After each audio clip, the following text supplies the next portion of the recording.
మా ప్రొఫెషన్లో patient vision restore చేయడం, వాళ్ళ కాన్ఫిడెన్స్ మళ్ళీ రీస్టోర్ చేయడంలో ఉన్న happiness is something that is very special. Today we are going to talk about one such case. Pterygium అనేది చాలా కామన్. టెరిజియం తెలుగులో పొర అంటారు. మన తెలుగు రాష్ట్రాల్లో ఎండకి బాగా ఎక్స్పోజ్ అయిన వాళ్ళు, డస్ట్ కి ఎక్స్పోజ్ అయిన వాళ్ళకి చాలా కామన్ గా ఈ కంటి తెల్ల భాగంలో ఒక పొర లాగా గ్రో అవుతుంది. ఆ గ్రో అయ్యి ఆ పొర కంటి నల్ల భాగం అంటే కార్నియా మీద గ్రో అయ్యి సెంటర్ వరకు వచ్చి విజన్ కూడా ఎఫెక్ట్ అవుతుంది. It is a very common condition. చాలా మందికి తీసేసాక కూడా మళ్ళీ రిపీట్ వస్తుంది. So we have treated one such guy who was having some lack of confidence because of the growth in the I. దీన్ని ట్రీట్ చేసే technique is also quite straight forward. So ఈ పొర అనేది అబ్నార్మల్ టిష్యూ, యూవీ వల్ల UV rays వల్ల degenerate అయ్యి ఆ tissue abnormal గా మారి పొర అనేది పెరగడం స్టార్ట్ అవుతుంది. సో అది మనం తీయకపోతే విజన్ తగ్గడం అండ్ విజన్ పోవడం కూడా దాని వల్ల అవ్వచ్చు. దీని ట్రీట్మెంట్ లో మన పొర ఒక్కటి తీసేయడం కాకుండా దాని బదులు అదే ప్లేస్ లో ఒక గ్రాఫ్ట్ మన కంట్లో నుంచే తీసి అతికించడం అనేది చాలా ముఖ్యం. దీని వల్ల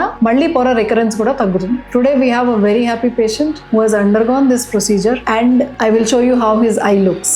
ఇక్కడ పొర ఇక్కడ వరకు ఉండాలి. ఇది మొత్తం తీసేసి ఈ భాగంలో తన కంట్లో నుంచి తీసి గ్రాఫ్ట్ అనేది ప్లేస్ చేసాం. This is very good result where the cornea is also very clear. Graft కూడా బాగా అటాచ్ అయి ఉంది and patient has got his confidence back.